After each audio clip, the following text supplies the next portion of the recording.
사도행전 27장 할 차례죠. 이제 사도 바울이 3차 선교여행 끝나고 예루살렘에 가서 2년 동안 많은 일들이 있었어요. 근데 그 많은 일들 속에서 사도 바울이 항상 하나의 목적을 향해서 달려가는 걸 볼 수 있어요. 오직 복음이죠. 바울은 폭도들한테 맞아서 끌려가고 천부장 루시아 앞에 잡혀가서 세워져도 그 앞에서 바울이 하고자 하는 것은 오직 복음이었죠.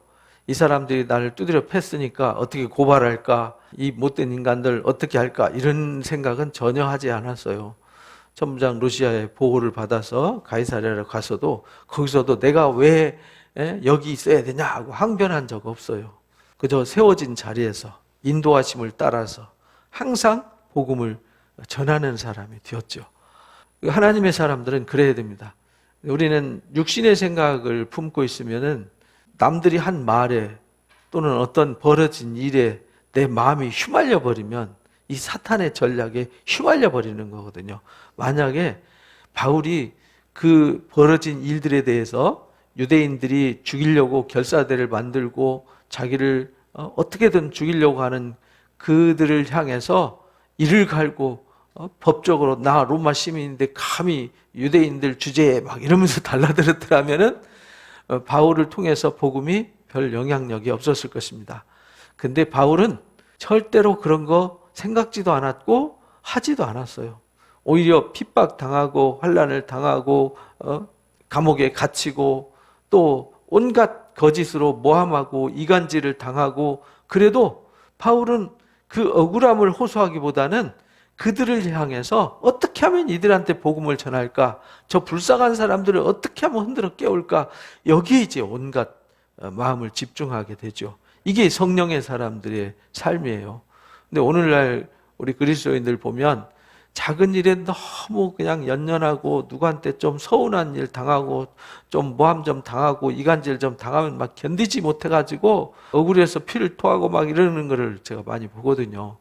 근데 그러면 안 돼요. 우리 사랑로인교회 성도들은 살면서 내가 복음으로 주일날 말씀 들은 대로 예수 그리스도의 온유하고 겸손한 성품으로 옷 입고 내가 오직 그리스도 안에서 믿음으로 살아가야 돼요. 그러면서 주변에 핍박하는 사람들, 이간질하는 사람들, 걸림돌이 되는 사람들이 있으면 그들을 불쌍히 여기고 긍휼히 여기고 그들에게 어떻게 복음을 전해서 불쌍한 사람들을 흔들어 깨울까를 생각해야지 저 사람은 나를 미워해, 저 사람은 나를 싫어해, 저 인간은 정말 못된 인간이야, 어떻게 하면 대응해서 저 사람을 무너뜨릴까, 뭐 이런 생각을 하면 안 된다라는 겁니다.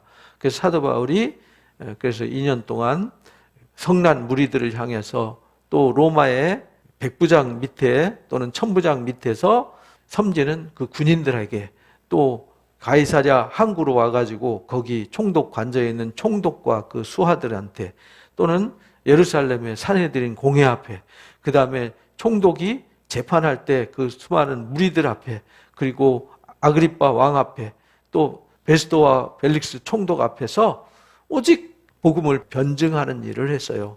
그래서 22장과 26장에 보면은 바울이 어떻게 복음을 전했는지 상세히 나오죠. 그렇게 다 거기서 할 일이 다 끝났어요. 근데 그 일이 끝났는지는 바울도 잘 몰라요. 누구만 아시냐? 하나님만 아세요. 하나님은 그 일이 이제 예루살렘에서 끝났어요. 그래서 때가 되니까 이제 어디로 가냐? 로마로 이끌어 갑니다. 로마로. 그래서 우리가 배를 타고 이탈리아로 가기로 작정됨에 이렇게 말하죠.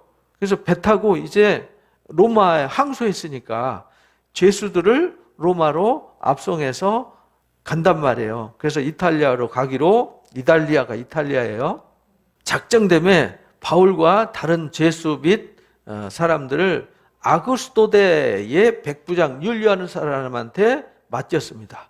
그래서 이탈리아의 백부장 율리오라고 하는 백부장한테 이 죄수들을 맡겨서 이끌고 갑니다. 아구스토데라는 말은 이 아우구스투스 황제의 수비대 경호대의 소속이란 말이에요. 황제 군대입니다. 황제의 군대의 백부장 율리오라는 사람한테 바울이 로마로 가는 그 호송을 맡았어요. 아시아 해변 각처로 가려 하는 아드라무테노 배에 올라갔어요. 아시아 해변 각처로 가려는, 그러니까 여기서 말하는 아시아는 요즘 여기 우리 대한민국, 중국 뭐 이쪽 아시아를 말하는 게 아니고요. 성경에는 이쪽 지역을 아나톨리아 지방이라 그랬어요. 여기 터키죠. 오늘날 이 터키 땅. 터키 서쪽 지방을 아시아 지방이라고 그랬어요. 그래서 계시록에 나오는 2장 3장에 아시아에 있는 7교회 편지한다 할 때 여기에 아시아에 7교회가 있는 거예요. 여기에 이제 7교회의 편지를 하게 되는 것이죠. 지금 예루살렘에서 출발해 가지고 이쪽으로 여기 아소와 무시아 중간 지점에 아드라무테노라는 항구가 있어요. 그 아드라무테노로 가는 배가 있어요. 이 배를 타고 출발을 하게 되는 겁니다. 그쪽으로 가는 배를 타고 올라타 가지고 항해를 하는데 마게도냐의 데살로니가 사람 아리스다고도 함께 했더라. 데살로니가에 아주 중성스러운 제자가 있었는데 그가 누구냐면 아리스다고입니다. 골로새서에도 이 사람 이름이 나오죠. 골로새서 4장에 보면은 나와 함께 갇힌 아리스다고 이렇게 말해요. 로마 감옥에 바울이 이제 가서 갇히게 되잖아요. 그때에 바울이 옆에서 항상 수족같이 곁에 있어서 바울을 섬기던 훌륭한 제자예요. 이런 제자가 있었기 때문에 바울이 사역을 할 수 있었던 것이죠. 그러니까 항상 하나님의 일은 동력들이 하는 겁니다. 그래서 여기 이제 우리가 할 때 여기 우리는 이 아리스다고 그리고 항상 바울이 어디를 가나 수행 비서처럼 활동하면서 바울의 질병과 아픔을 치유하면서 동행하면서 바울의 사역에 도움을 줬던 누가복음을 쓴 누가가 동행을 하는 겁니다. 그래서 누가가 우리가 이렇게 말하는 거예요. 이 사도행전도 누가가 썼잖아요. 그래서 우리가 이렇게 쓴 거예요. 바울과 누가와 아리스다고가 함께 합니다. 이튿날 하루 지났어요. 시돈에 이제 도착했습니다. 시돈은 레바논 땅이잖아요. 여기 이제 시돈, 레바논, 베니게라고 그러죠. 페니키아, 베니게, 레바논, 두로 이렇게 말하는데 시돈에 도착했어요. 근데 거기에도 교회가 있었어요. 근데 율리오가 바울을 친절히 대해줬더라 이렇게 말해요. 그리고 친구들에게 대접을 받도록 허락을 해줬더라. 왜냐하면 율리오는 로마의 장교잖아요. 근데 지금 바울이 죄수의 몸으로 가지만 로마 시민권을 가지고 있어요. 그리고 가이사랴 총독 관저에서 재판받을 때 그 사람이 하는 행동이나 모든 것을 다 봤어요. 죄가 없어요. 근데 보통 사람들은 재판 가면은 어떻게 하면 이 올가미를 벗어서 죄가 없다고 항변할까 막 온갖 발버둥을 치는데 바울은 오히려 죄가 없는데도 너무나도 당당하게 사람들 앞에서 복음을 전하고 그가 말하는 거나 그가 행동하는 게 보통 사람과 달랐어요. 위엄이 있었던 것이죠. 쪼잔한 사람이 아니었다는 거죠. 위엄이 있고 권위가 있었어요. 영적인 권위가. 그리고 그 옆에 수행 들고 도와주는 제자들이 와서 지극정성으로 하니까 이 사람이 보통 사람은 아닌가 보다라고 인식이 된 거죠. 그런데 여기 왔는데도 시돈에서도 사람들이 와가지고 바울을 주님 섬기듯이 섬기지 않습니까? 주님을 영접하듯이 영접하니까 그렇게 하도록 허락을 해줬어요. 다른 죄수들은 어떻게 하면 도망갈까? 어떻게 하면 빠져나갈까? 그런데 바울은 죄가 없는데도 도망갈 생각이나 빠져나갈 생각 안 하고 오히려 황제한테 항소할 정도의 권위를 가지고 있었어요. 또 거기서 우리가 떠나가지고 맞바람을 피하여 구부로 해안을 의지했더라. 여기 이제 맞바람을 피했다는 말은 지금 겨울에는 가을, 여름 지나서 평소에도 그렇고요. 이 지중해 한복판으로 이렇게 배가 가지 않아요. 옛날에 배는 다 사람이 노를 저어서 가는 배였잖아요. 요즘처럼 동력선 아니고 노를 저어 가는 배고 지금은 기상을 늘 살펴보면서 가면서 이제 배가 이쪽으로 갈까 저쪽으로 갈까 결정을 하지만 고대 시대에는 그런 항해술은 있었지만 날씨도 바람 부는 거 보고 바람 부는 거 보니까 태풍 올 것 같아. 바람 부는 것 같으니까 혹시 비가 올라나? 이래가지고 예측을 했지 기상 이변을 예측하지 못했어요. 그러다 보니까 이 지중해 한복판으로 지나가는 일은 굉장히 위험했어요. 그래서 항상 배가 갈 때는 어디로 가냐면 이렇게 육지로 돌아서 이렇게 고린도를 거쳐서 이쪽으로 이렇게 갔어요. 이 지중해 한복판을 못 지나갔어요. 그래서 이 고린도 이쪽으로 못 돌아간 거예요. 그래서 고린도 항구가 생겼다고 우리가 고린도 교회 공부할 때 배운 거예요. 여기는 이제 지금은 운하가 있어서 배가 운하로 지나가죠. 여기가 풍랑이 심해요. 지중해가 겨울에는 배가 다니질 않았어요. 고대에는. 지금은 뭐 동력선 큰 건 다니지만 옛날에는 이 나무로 짠 이런 사람 노르졌고 바람에 이끌려가는 이런 배들은 여기를 지나가지를 못했어요. 지금도 성지순례 가면 에베소에서 바로 맞은편에 있는 요한이 계시받았던 반모섬이 있는데 그 반모섬은 겨울에 배가 가지 않습니다. 그만큼 겨울에는 풍랑이 세고 그래 지금도 그러니까 고대 시대에는 겨울에는 배가 안 다녔어요. 그래서 지금 여름 끝나고 지금 가을에 초막절 절기 근처 때에 지금 이 배가 출발을 한 겁니다. 그래서 배가 가가지고 이제 편하게 가려고 가는데 바람이 굉장히 변수예요, 변수. 근데 맞바람을 피해서 구부로 해안을 의지해서 갔더라. 길리기아 밤빌리 바다를 건너서 루기아와 무시아에 이르렀더라. 여기 이제 여기 구부로 섬과 이 길리기아 다섯 지방이죠. 밤빌리아 지방 이쪽으로 해안 쪽으로 이렇게 해가지고 여기 무라라고 하는 동네에 도착을 하게 되었더라. 이렇게 말하는 거죠. 그래서 여기 도착해가지고 백부장이 이탈리아로 가는 알렉산드리아 배로 갈아탑니다. 이 알렉산드리아 배는 곡물배예요. 곡물수송선. 이집트 고센 땅과 카르타고라고 하는 동네는 로마 제국의 곡창지대였어요. 그래서 곡물을 여기서 실어가지고 이탈리아로 갑니다. 근데 이게 곡물을 싣고 가는데 보통 3개월, 6개월, 7, 8개월씩 이렇게 걸렸어요. 많이 갈 때는. 왜냐하면 겨울이 걸리면 가다가 겨울을 지나서 가야 돼요. 11월 달부터 3월 달까지는 배가 안 다녔어요. 왜냐하면 풍랑 때문에 못 다녔어요. 일부 다니는 배들은 어디로 다녔냐면 이쪽으로 해서 이 고린도로 해가지고 고린도에서 브린디시로 이렇게 이제 갔죠. 여기 로마에서부터 요 브린디시까지 이렇게 고속도로가 뚫려 있어요. 그걸 아피아가도라 그래요. 우리로 말하면 경부선이죠.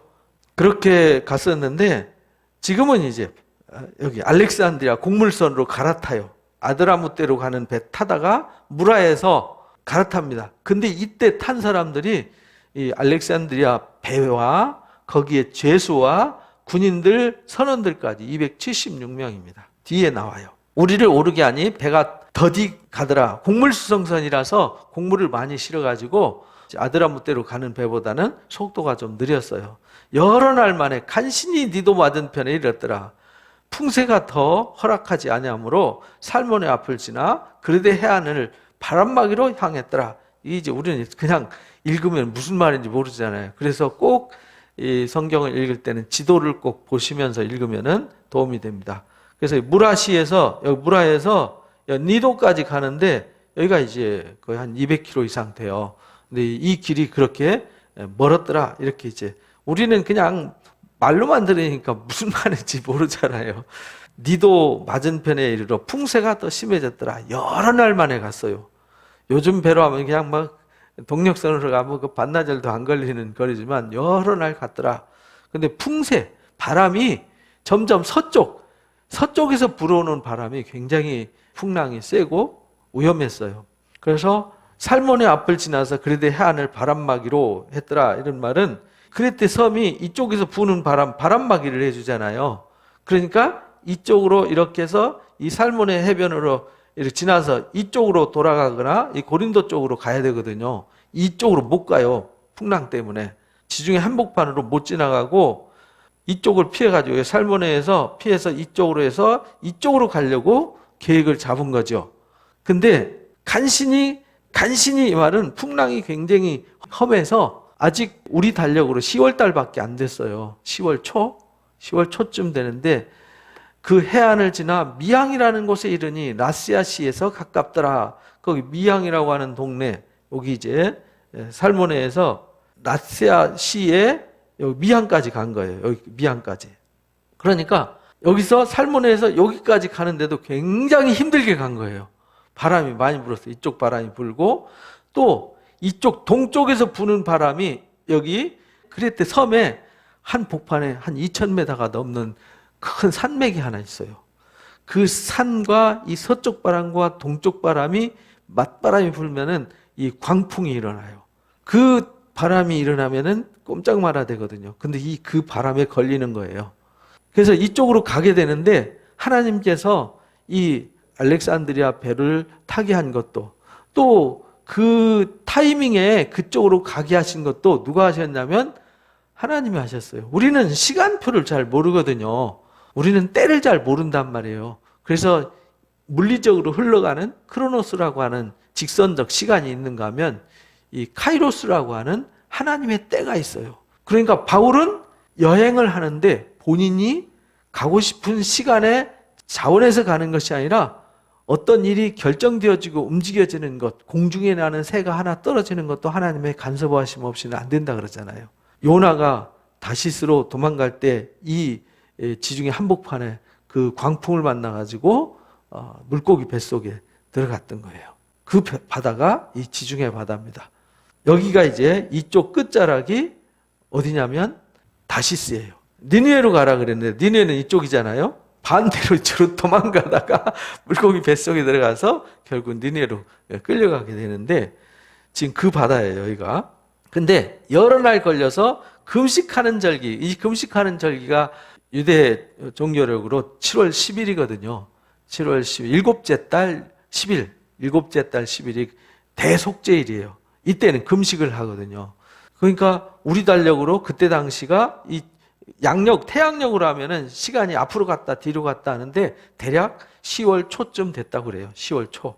10월 초쯤 돼가지고 이미 지나갔으므로 항해하기가 위태했더라. 절기가 지났다는 말은 이미 10월 중순이 지나갔다는 얘기죠. 그러니까 벌써 11월 달 되면 배가 안 떠요. 그러니까 겨울이 진입, 겨울 문턱인 거죠. 항해하기가 위태하기 때문에 바울이 그들을 권하죠. 바울이 여러분요, 왜냐하면 바울은 여행을 수없이 다녔잖아요. 전도 여행을 다니면서 배 타고 또 걸어서 말 타고 수없이 다녔어요. 다닌 경험이 있고 또 늘 기도하는 사람이잖아요. 바울은 엎드려 기도하기 때문에 이 하나님의 영감과 계시를 받는 사람이잖아요. 그래서 여러분이요, 내가 보니까 이번 항해가 하물과 배만, 하물이 이제 이제 곡물들이죠. 배에다 꽉 채워서 지금 로마로 가고 있는데 그것뿐만 아니라 배도 또 우리 생명까지도 타격을 받아서 많이 손해를 끼칠 거다. 그러니까 떠나지 말고 여기 머물러 있자. 여기서 겨울 지내자. 이렇게 말하는 거예요. 그런데 백부장과 선장과 선주가 등장하는데 이 모든 일을 결정하는 건 누가 하냐면 로마의 백부장이 결정하는 거예요. 왜냐하면 이 곡물 수송선에 사람을 태워서 이동하고 하는 것은 로마와 계약을 맺어가지고 하기 때문에 이 배 타면은 배 탄 사람들이 돈 내니까 돈 낸 사람이 주인이잖아요. 낚싯배 타보셨나요? 낚싯배 타면요, 내가 돈 내고 탔기 때문에 이 배를 전세 냈기 때문에 선장님 이쪽으로 갑시다. 그럼 가야 돼요. 오늘 그만하고 갑시다. 그럼 가야 돼요. 왜냐하면 선장 마음대로 못 해요. 내가 돈을 냈기 때문에. 지금 여기도 로마에서 돈을 냈기 때문에 백부장 율리오가 모든 걸 결정해요. 그런데 가만히 보니까 바울이 말하는 거 지금 선장과 선주가 말을 해요. 누구 말이 옳을까요?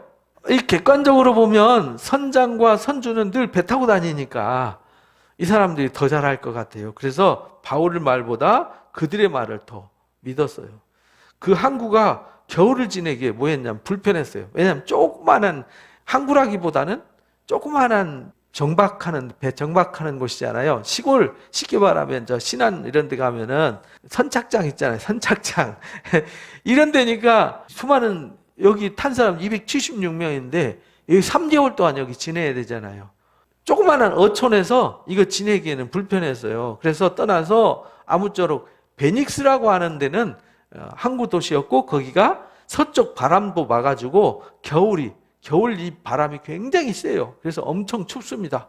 엄청 춥고 바람이 많이 불고 해서 겨울 지내기가 요즘처럼 뭐 방한복이 있고 뭐 이렇게 난방이 되고 이런 시대가 아니잖아요. 그러니까 겨울 나는 게 굉장히 힘들었어요. 그래서 그래도 도시로 가서 조금 숙소에 들어가서 좀 따뜻하고 위락시설도 좀 있고 좀 즐길 때도 있고 이런 데가 있어야 되잖아요. 거기가 어디냐면 베닉스였단 말이에요. 그래서 그 베닉스로 가고자 한 거예요. 베닉스 여기 이제 여기서 살모네에서 여기서 미양을 지나가지고 여기 미양에 머물렀으면 됐는데 욕심내고 베닉스로 가다가 광풍을 만나요. 왜냐하면 이쪽 동풍이 불어요. 서풍과 만나면서 바람이 휙 도니까 이 광풍이라는 말은 바람이 불면서 도는 거죠. 태풍이죠. 그럼 풍랑이 막 일어난단 말이에요. 그러니까 이 베닉스는 항구이기 때문에 거기는 위락시설이라든지 숙박시설이 잘 되어 있단 말이에요. 한쪽은 서남을 한쪽은 서북을 향했더라. 이 말은 이렇게 만으로 형성돼 가지고 안전한 항구였더라 이 말이죠. 남풍이 순하게 부니까 남쪽에서 부는 바람이 지금 이쪽이 남쪽이잖아요. 이쪽이 서쪽이고 이 동쪽이란 말이에요. 이게 북쪽이고 남쪽에서 부는 바람이 이쪽에서 바람이 부니까 순풍이 부니까 이 베닉스로 가기 좋네 이래가지고 출발했단 말이에요. 근데 하나님께서 바울의 말을 안 듣고 선장과 선주의 말을 듣게 하셨어요. 왜? 이 사람들을 하나님이 다 바울한테 맡겨주셨어요. 이 사람들을 다 구원하려고 작정하시고 이 작정되니까 사람들이 자기가 무슨 일 하는지 모르는 거예요. 지금 무슨 결정했는지도 모르는 거예요. 여기 지금 떠나게 된 것이 하나님이 그들의 생각과 마음을 움직여서 떠나게 한 거예요. 그래서 그들이 뜻을 이룬 줄 알고 그럼 그렇지 선주 말 듣고 이 선장 말 들어야지. 남쪽 바람이 부니까 베닉스로 가기 편하네. 금방 가겠네. 이래가지고 이제 콧노래 부르면서 가는데 그래서 닷을 올렸어요. 닷이 이제 이렇게 뭐냐면은 땅에다 배에 정박할 수 있도록 이렇게 매단 거 있죠? 딱 해서 배가 움직이지 않도록 고정시키는 일을 하거든요. 근데 그거를 들어 올린다는 얘기는 배가 움직인다는 거죠. 그래도 해변을 끼고 항해를 하더니 얼마 안 돼가지고 갑자기 뭐가 불었냐면 유라굴로라고 하는 유로스라는 말은 동쪽이라는 뜻이거든요. 킬로스라고 하는 바람이 만나가지고 유라굴로스라고 하는 광풍이 크게 일어났어요. 크게 일어나가지고 배가 밀려서 바람을 맞추어 갈 수 없었더라. 이렇게 동쪽 바람이 갑자기 불어치니까 남쪽에서 불던 바람을 힘입어서 서북 쪽으로 편안하게 가다가 갑자기 반대로 바람이 불어치니까 이제 옛날에는 이 노젓고 돛대에 의해서 움직여지는 배였기 때문에 아무리 노져봤자 사람이 노젓는 거는 태풍에는 아무런 의미가 없어요. 가는 대로 두고 쫓겨가더라. 뭐 사람이 할 수 있는 일이 없었어요.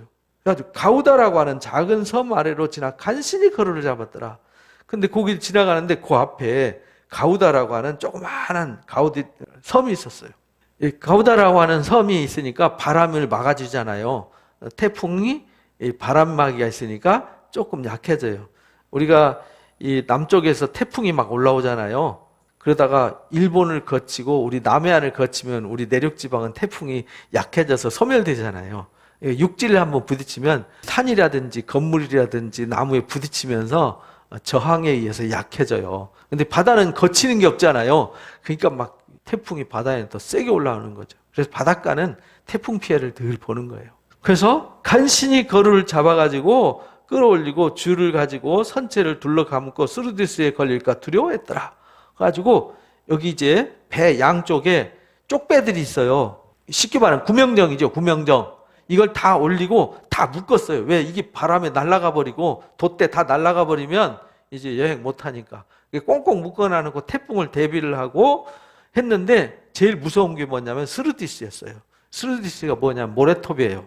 모래죠. 모래밭. 배가 모래밭에 쿡 박히면 우리 진흙밭에 빠진 차 꼼짝만 하잖아요.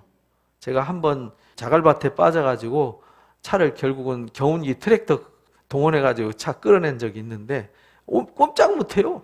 그건 고철에 불과해요. 이 모래톱에 박힌 배는요 아무것도 아니에요. 그냥 고철이에요. 그냥 끝나는 거죠.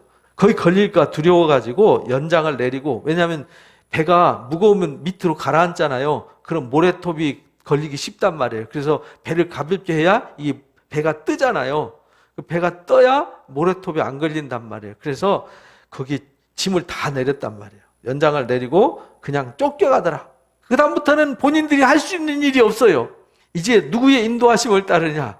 하나님의 선하신 인도하심을 따라서 지중해 한복판을 가는 거죠. 이제는 이들의 운명은 아무도 모르는, 누구만 아세요? 하나님만 아세요. 그래서 우리가 풍랑으로 심히 애썼더라. 그러니까 엄청나게 시련을 겪는 거죠. 풍랑 때문에.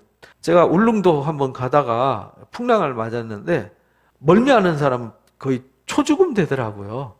배멀미가 그렇게 힘든 건지 처음 알았어요. 그럼 저도 좀 어지럽고 조금 메시껍고 막 답답하긴 했는데 한 사람 막 새파래갖고 누워서 거의 눈 동공이 열려있고 거의 시체처럼 되더래요. 와, 그래서 이 배멀미가 무섭구나. 근데 이 선원들이나 이 선장들은 늘 배 타고 다니니까 멀미를 좀 덜 하지만 이 죄수들과 바울 일행들, 군인들은 난리가 난 거죠. 애쓰다가 이튿날 사공이 짐을 바다에 풀어버렸다. 이제는요, 짐을 빨리 풀어야 돼요. 어떻게 배를 가볍게 해서 어떻게든지 배가 무거우면 이게 마음대로 안 되잖아요. 사흘째 되는 날에 다 내버렸어요. 이제는 배가 중요한 게 아니에요. 배 안에 기구 하나도 돈이잖아요. 다 아깝잖아요. 다 버려요. 이제는 어떻게 살까만 고생하는 거지 이제 배가 화물이 뭐 중요하지 않아요. 여러 날 동안 해도 못 보고 별도 보지 못했어요. 큰 풍랑이 그대로 있음에 구원의 여망마저 없어졌더라. 이제 이들은 희망이 없는 상태가 된 거죠. 이제 죽었어요. 지금 어디쯤 왔는지 어디에 와 있는지도 모르는 거예요. 지중해 한복판에 그냥 이 태풍에 휩쓸려서 지금 어디까지 가는지 어디로 가고 있는지 뭐 전혀 모르는 상태. 여러 사람이 오랫동안 먹지도 못했어요. 바울이 서서 바울이 그 막 난리 나서 이제 절망 가운데 죽었다 하고 다들 이제 눈동자 풀려 있고 먹지도 못하고 다 시체처럼 누워 있는 이 사람들 가운데 바울은 또렷하게 서 있었어요. 서서 말하되 여러분 내 말 듣고 그래 돼서 떠나지 말았으면 좋았을 것을 그랬다. 그래서 바울의 말을 들었어야 되는데 하나님이 바울의 말을 안 듣고 선주와 선장의 말을 듣게 했어요. 왜? 나중에 이 바울이 하는 말이 맞다는 것을 이 사람들한테 강력하게 어필하기 위해서. 그죠? 내 말 들었더라면 이 타격, 이 손상 안 입었을 거 아니냐? 그러니까 내가 누군지 잘 봐. 이 말이거든요. 나 하나님이 세우신 사도야. 주님의 이름으로 주님이 나 불러서 로마 황제한테까지 가서 복음 전하라고 날 불렀는데 내 말 듣는 건 하나님 말씀 듣는 거야. 이 말이거든요. 내가 너희를 권한다. 이제는 안심하라. 그동안 내 말 안 들어서 이렇게 됐으니까 이제 내 말 들어. 이렇게 말하는 거예요. 이제 안심해. 걱정 안 해도 돼. 너희 중에 아무도 생명에는 손상은 없을 거야. 그런데 배는 부서질 거야. 이렇게 말해요. 배는 파손될지 모르지만 여러분 생명은 한 사람도 손상되지 않을 겁니다. 죽지 않을 겁니다. 내가 속한 바 내가 섬기는 하나님의 사자가 어젯밤에 내 곁에 서서 말씀하셨습니다. 근데 바울이 말하는 이 하나님이 누군지 모르잖아요. 이 사람들은. 근데 바울이 내가 말하는 건 하나님이 말하는 거야. 내 말 들었으면은 하나님 말 들었으면 이 말이잖아요. 너희들이 아무 이상 없었을 텐데 말 안 듣는 바람에 이렇게 된 거야. 내가 섬기는 하나님의 사자가 어젯밤에 나타나서 말했는데 너희들 걱정하지 말했어. 너희들 생명 다 살려준다고 했어. 이렇게 말해요. 근데 바울이 거기 서서 말하는데 나머지는 다 초죽음이 돼가지고 눈동자가 풀려갖고 이제 소망도 없이 먹지도 못해서 다 그냥 처져 있는 상태인데 바울은 얼굴이 벌겋게 빛이 나면서 막 이들한테 말할 때 벌써 다르잖아요. 그 위엄과 힘이 있잖아요. 바울아 두려워 말라. 내가 가이사 황제 앞에 서야 하겠고 또 하나님께서 너와 함께 하는 이 자들을 다 너한테 주셨다 이렇게 말씀하셨다는 거예요. 그러니까 바울이 가이사랴로부터 출발할 때 하나님은 이미 바울이 가는 길을 뭐 하셨어요? 준비하셨어요.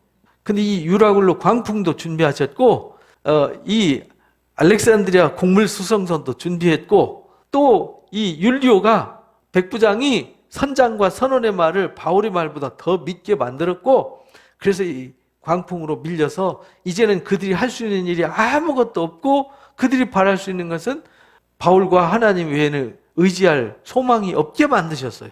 사람은요 자기가 할 수 있는 일이 아무것도 없을 때 비로소 하나님을 바라보게 돼요. 조금 자기가 힘 있고 할 수 있는 방법이 있으면 절대로 하나님을 찾지 않습니다.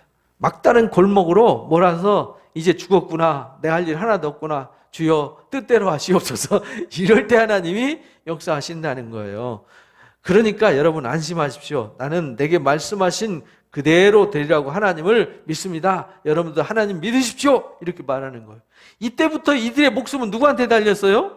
바울과 하나님 앞에 달려있는 거예요. 이제 누구 말만 들어야 돼요? 바울 말 듣는 게 하나님 말씀 듣는 거고요. 이들의 목숨과 이들의 운명은 이제 바울과 하나님께 달려있어요. 그런즉 우리가 반드시 한 섬에 도착하게 될 겁니다. 이제 뭐 그 선장도 지금 우린 끝났어 이렇게 말하고, 선주도 나도 몰라. 선장은 어떻게 될 거야? 지금 나한테 물어보냐? 이 광풍에? 내가 할 수 있는 일 아무것도 없어. 우리는 이제 죽을지 살지 그거는 신만이 알아. 이러고 있는 상황이란 말이죠. 근데 신의 계시받은 바울이 나타나서 하나님께서 너희들 생명 지켜주신다고 그래서 나를 황제 앞에까지 가도록 약속하셨고 거기에 세우기로 약속하셨어. 그리고 여기에 탄 모든 사람들을 나한테 다 맡겨주신다고 하셨어. 그러니까 너희 내 말 들어야 돼 이 말이잖아요. 그렇게 광풍에 휩쓸려 떠다니는 세월이 얼마나 걸렸냐면 2주일 걸렸어요. 14일. 14일이나 되는 날 밤에 아드리아 바다에서, 아드리아 바다가 어디냐면 이쪽, 여기 바다를 아드리아해라고 그래요. 이 바다를 아드리아해라고 그래요. 그러니까 이쪽 아드리아 바다, 여기 이제 막 이렇게 그림을 그려놨는데 이 아드리아 배, 마케도니아 지방, 아가야 지방과 이탈리아 그 중간에 있는 바다를 아드리아해라고 그래요. 거기 이리저리 쫓겨가다가 자정쯤 돼가지고 사공들이 이제 가만히 보니까 육지가 가까운 것을 느껴요. 사공들은 알아요. 매일 배 타고 다니니까. 여러분들이 또 이렇게 배 타보셨는지 모르겠지만 배 타다 보면은 수심이 깊으면 바다가 어떻게 보이냐면 시커멓게 보여요. 바다가 가까우면 색깔이 짙푸르고 시커멓던 것이 옅어져요. 바다 색깔이. 그러면 육지가 가깝구나 가물을 잡아요. 바다 색깔만 봐도. 그래서 사공들이 자정쯤 돼가지고 가만히 보니까 배가 이게 느낌이 다르잖아요. 시커멓고 막 캄캄한 이 밤중에 별빛도 달빛도 안 보이고 하늘도 캄캄, 바다도 먹물이잖아요. 그런데 그것이 색깔이 옅어졌단 말이에요. 물을 재봐요. 그래서 물을 재보는 게 있어요. 딱 줄을 내려놓고 재보니까 20길이 됐더라. 20길. 한 길이 사람 한 키를 말하는 거잖아요. 그때 사람들 한 키가 1.5m 정도 됐으니까 20길이면은 한 30m 정도 되는 거죠. 그러다가 조금 더 가니까 15길로 줄었어요. 그래서 이제 바닷물이 점점 얕아질수록 걱정되는 게 뭐냐면 암초가, 바닷가 가면은 섬에는 뭐가 있냐면요, 바위들이 있어요. 해변가에. 암초에 부딪히면 끝나요. 그래서 암초에 부딪힐까 봐서 고물로 닻을 내리고, 고물과 이물이 있거든요. 고물은 배 뒷부분을 고물이라고 그래요. 이물은 배 앞부분은 이물이라고 그래요. 원래는 닻을 어디에 내리냐면 일반 정박할 때에는 이물에서 내리거든요. 배 앞에가 이 닻이 있는데 뒤에다 내렸어요. 왜냐하면 이 풍랑 중이기 때문에 앞에다 달면 배가 뒤로 확 돌아버리면 이제 배가 무너져 버리는 거예요. 부딪히면은. 그래서 뒤에다 해야 앞에를 이렇게 잡아주니까 부딪히지를 않죠. 그래서 날새기를 기다렸어요. 왜냐하면 날새야지 지금 하늘도 시커멓고 바다도 시커멓고 아무것도 안 보이는 캄캄함 속에서 바람이 휩쓸려서 어디쯤 왔는지 어떤 상태인지 아무것도 모르는 상태거든요. 그때 사공들이 도망가려고 그랬어요. 날 셀 때쯤 되니까 사공들이 야 이제 우리라도 살아야 되겠다. 왜? 지금 여기서 살 수 있는 여망이 없거든요. 암초 부딪히거나 뭐 하면 끝장나니까 구명정 띄워가지고 자기들만 살아나려고. 왜냐면은 이 배는 선원들이 있어야, 사공들이 있어야 이 사람들을 구조할 수 있거든요. 이 사람들, 사공들은 헤엄도 잘 치고 바다에 적응한 사람들이니까 이물에 닷을 내리는 채하고 이게 뒤에다가 닷을 내려놓고 앞에다 닷을 내리는 척 하면서 구명정을 내렸어요. 거룻배가 구명정이거든요.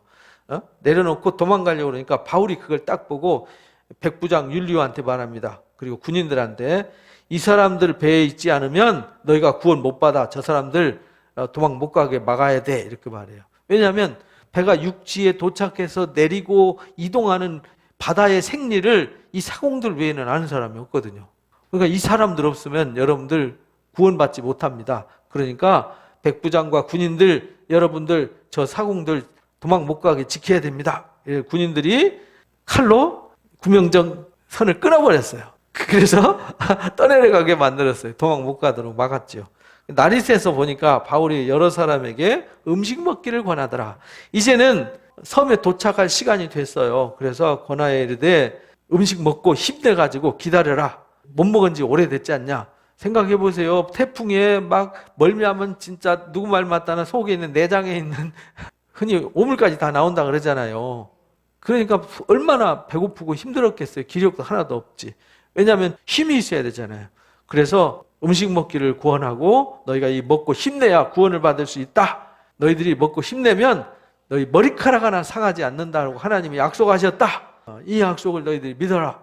그 떡을 떼가지고 축사하고요. 그들 먹었어요. 그리고 그들이 바울 말을 믿고요. 안심했어요. 다 받아 먹고 배에 있는 무리의 수가 276명이었더라. 276명이 이 먹을 것 다 먹고 남은 것 다 배부르게 먹고요. 다 버렸어요. 왜냐하면 배가 가볍게 해야 이 암초에 걸리지 않거든요. 배가 무거우면 밑으로 가라앉으면 배에 부딪힐 확률이 더 커지잖아요. 그래서 날이 새가지고 어느 땅인지 알고자 해가지고 주변을 살펴보니까 경사진 해안 항만이 눈에 들어왔어요. 배가 거기에 들여다 댈 수 있는가 의논해요. 이제 배가 이 섬이 보여요. 그러면 이제 살았다. 이제 살았어. 근데 문제는 갈 때 암초에 걸려서 무너져 버리면은 살 가능성이 없어요. 왜냐하면 사공들은 헤엄을 잘 치지만 이 사람들은 맥주병이란 말이에요. 흔히 우리 하는 말로. 그래서 닷을 끊어서 바다에 버리는 동시에 키를 풀어가지고 늦추고 돛을 달고 이제 바람에 이제 섬 쪽으로 배가 가도록 하고 마치 해안으로 들어가다가 두 물이 합하여 물이 흐르는 곳을 만났더라. 이 두 물 우리 그 세월호가 그래서 그 물이 두 물 만나는 곳이 물살이 세잖아요. 그래서 세월호가 이 배가 방향이 틀려가지고 이제 뒤집어진 건데 여기서도 그랬어요. 두 물을 만나는 곳에 배가 걸림에 거기서 배가 걸려버렸어요. 이 물은 앞부분이죠. 배 앞부분이 부딪혀가지고 움직일 수 없게 생겼어요. 그래서 고물은 큰 물결에 깨졌어요. 뒷부분은 깨지고 앞부분은 부딪혀가지고 지금 꼼짝 못하는 상태가 되었어요. 그래서 군인들이 제수들을 헤엄쳐 도망할까 해가지고 죽이려고 하죠. 왜냐하면 도망가면 제수들 도망가면 차라리 죽이는 게 낫잖아요. 그래서 군인들이 죽이려고 그러는데 백부장이 말려요. 백부장이 누구를 구원하려고? 바울. 이제는 지금까지 여기 온 거 누구 은혜예요? 바울 은혜란 말이에요. 하나님의 은혜란 말이에요. 이 군인들은 아무것도 모르잖아요. 근데 바울 말 들었으면 우리가 안전했을 텐데 지금 구원의 소망이 하나도 없는 상태에서 바울 말 들어서 지금 이 배의 선장이 사라져버리고 이 배의 선장이 누가 돼 있는 거죠? 바울이 선장이 돼 있어요. 바울이 선장이 돼 있고 바울이 명령하는 대로 다 움직이는 거예요. 여러분 버릴 거 버리십시오. 그럼 버리고 여러분 먹어야 됩니다. 먹고 저 사람들 도망가면 안 됩니다. 못 도망가게 하고 이제는 여기에 리더가 누구냐면 하나님이 그렇게 만드셨어요. 이제 바울의 말 들어야 살아요. 하나님이 그렇게 만드셨어요. 그래서 밤에 하나님이 이 군대들과 함께 이 사공들과 함께 이 죄수들 몽땅 다 276명 내가 너한테 맡겼어. 이 말은 이들을 다 구원할 거야. 그래서 이 사람들이 다 예수 믿고 다 구원받는 거예요. 야, 이런 기적이 있습니까? 그죠?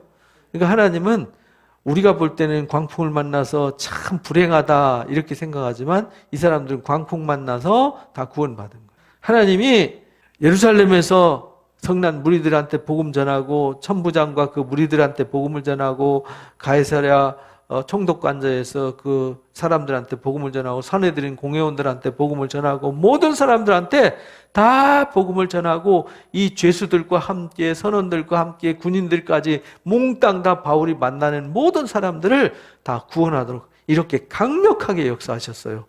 이 사도행전을 그래서 성령행전이라고 그러는 거예요. 바울이 움직이는 이 모든 역사는 바울의 발걸음을 누가 이끌어 가냐면 하나님이 성령으로 이끌어 가시는 거예요. 그래서 백부장 율리오가 바울을 구원하려고 해서 그들의 뜻대로 죽이지 못하도록 막고 헤엄칠 줄 아는 사람부터 물로 뛰어내려서 육지로 가게 하고 나머지 사람들은 배가 파손된 나무 조각 있죠?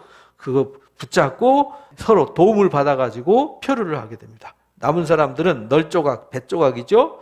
물건들을 의지해서 나가게 하니 마침내 사람들이 다 상륙해서 구원받았더라. 야, 얼마나 이들 감사했을까요? 죽었다고 생각했는데, 그죠? 이렇게 해가지고 우리가 구조된 후에 안즉 그 섬이 무슨 섬이었어요? 멜리데 섬이었더라. 그 멜리데 섬이 여기에요. 여기서 출발해가지고 이리 거쳐서 광풍 만나가지고 14일 동안 헤매다가 왔는데 방향이 이쪽으로 간 것도 아니고 북쪽으로 간 것도 아니고 어디로 갔냐면 하나님이 목적한 방향으로 이끌고 오셨어요. 우리는 갈 바를 알지 못해요. 환란 속에 어디로 갔는지, 어디로 가고 있는지, 어떻게 될지, 어떻게 될 것인지 아무것도 몰라요. 그러나 하나님은 그 풍랑 속에서도 어디로 가냐? 목적지로 향해서 가게 하셨어요. 오늘날 우리들의 삶이 그래요. 말도 안 되는 길로 가지만 결국은 하나님이 목적하는 바, 하나님이 우리를 부르시고 택하셨으면 주일날 말씀 들었잖아요. 우리를 부르신 목적이 명확해요. 그 부르심의 목적을 향해서 나가게 하세요. 나가야 되는데 안 나가거나 안 하면 하나님이 될 수밖에 없게, 할 수밖에 없게 하세요. 말 안 들으면 흔들고, 그래서 하나님께서 언약 백성들을 부르셔가지고 말 안 들으니까 아수르 사람들 통해서 혼내주시고 바벨론 사람들 통해서 혼내주시고 페르시아 사람들 통해서 혼내주시고 하시면서 하나님 일하시잖아요. 결국은 바벨론 포로로 끌려가지만 그것이 그들에게 소망을 주기 위한 하나님의 계획이었더라. 그들에게 평안을 주려고 그들을 바벨론으로 끌고 갔더라. 왜? 그렇게 하는 방법이 그들에게 가장 유익했기 때문에 그래요. 하나님이 택하신 우리를 이끄실 때 하나님은 우리의 유익을 위해서 일하시는 하나님이다. 이렇게 말씀하셨어요. 그러니까 우리는 어떤 길을 가서 막 절망의 나락으로 떨어지고 실패의 나락으로 떨어져서 끝난 것 같지만 사실은 그게 구원의 길이라는 겁니다. 왜? 그래야 하나님을 찾으니까. 다 잃어버려도 누구를 얻을 수 있죠? 하나님을 만날 수 있는 거예요. 다 잃어버려도 하나님 만나면 모든 걸 다 얻는 거예요. 근데 세상에 뭐 좀 얻어도요, 하나님 잃어버리면 영원히 모든 걸 다 빼앗기고 실패하게 되는 거예요. 그래서 멜리데 섬에 도착해서 이 멜리데 섬 사람도 싹 다 하나님이 바울을 통해서 구원을 하세요. 이 이야기는 다음 주에 하겠습니다. 그러니까 하나님이 하시는 일은 신묘막측한 섭리가 담겨져 있는 겁니다. 그러니까 오늘날 우리들의 삶은 그냥 우연 같지만 하나님의 손길과 하나님의 은혜에 의해서 이끌려 간다라는 것 잊지 마시고 오늘 이런 일 겪어도 감사합니다. 저런 일 겪어도 감사합니다. 이런 길로 이끄시면 하나님 또 뭔 뜻이 있겠지. 저쪽으로 이끄시면 하나님 뭔 뜻이 있을 거야. 왜냐하면 하나님 죽은 신이 아니잖아요. 살아계신 하나님이 우리를 이끄셨는데 그냥 태평양 한복판에 네 알아서 해 하고 집어 던져놓지 않으신다는 거예요. 바울을 이 배에다 띄워놓으시고 다른 사람들은 아무도 모르지만 이 바울은 알게 하셨잖아요. 말씀으로 내가 너를 가이사 앞에 가서 복음을 전하게 할 거야. 그리고 이 배에 탄 사람들 다 너한테 내가 다 맡겼어. 이들은 안 죽어. 한 생명도 손상되지 않고 다 구원받을 거야. 라고 약속했는데 바울은 아직 모르죠. 바울도 말씀을 들었지만 이 배가 지금 어디쯤 왔는지 어디쯤 이 섬에 도착할지 전혀 모르죠. 그리고 도착한 섬이 어떤 섬인지 바울도 모르죠. 어떻게 알아요? 바울은 뭘만 믿느냐? 나타나셔서 천사들을 통해서 하신 말씀만 믿는 거죠.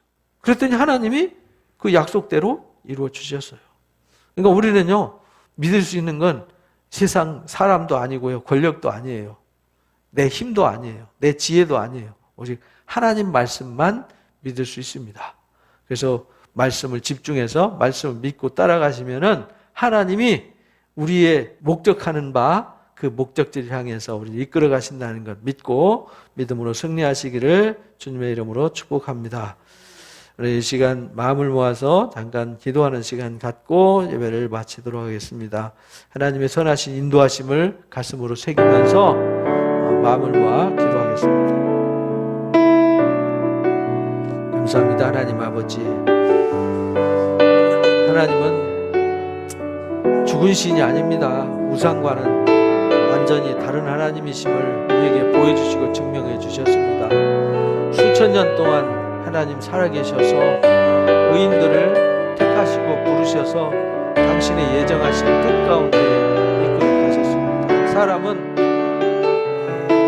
오늘 일도 모르고 내일 일도 잘 모릅니다. 어떤 길로 어떻게 이끌어 가시고 어떻게 하나님의 역사를 이루실지 우리는 전혀 알 수가 없습니다. 그러나 분명한 것은 하나님이 한번 계획하시고 작정하신 일은 천지가 없어질지라도 그 정하신 뜻은 반드시 이루신다는 것 우리는 분명히 믿습니다. 이제 그 말씀, 그 능력을 붙잡고 오직 믿음으로 승리하는 자가 되게 해 주옵소서. 하나님 바울을 이끌어서 예루살렘에 보내셨고 총독 앞에 세우시고 또 사내들인 공회원들 앞에 세우고 군대들 앞에 세우고 수많은 무리 앞에 세울 때에도 하나님 예정하신 뜻이 있었고 이 배를 타고 지중해 한복판에 표류하게 하신 분도 하나님이셨습니다. 그 가운데서도 하나님의 선한 목적을 이루셨습니다. 그들을 구원하시고 그들을 살리시기 위해서 그들이 하나님 외에는 의지할 곳이 없게 만드셨고 결국은 하나님만을 의지하고 바울만을 의지할 수밖에 없게 하셔서 그들을 구원하여 멜리데 섬에 도착하게 했습니다. 하나님이 구원의 영광, 이 구원의 소망을 우리에게도 주시니 감사합니다. 우리가 여기까지 온 것 하나님의 은혜입니다. 이제 앞으로 어떻게 이끌어 가시고 어떤 일이 있을지 우리는 잘 모릅니다. 그러나 하나님은 우리를 택하시고 불러 세우셨사오니 목적하신 바에 반드시 이루어 주실 줄로 믿습니다. 우리 그 말씀 믿고 믿음으로 승리하는 자가 되도록 인도하시고 축복해 주옵소서. 주께서 우리의 연약함을 붙드시고 오직 말씀의 길을 누리고 성령의 이끄심을 분명히 믿습니다.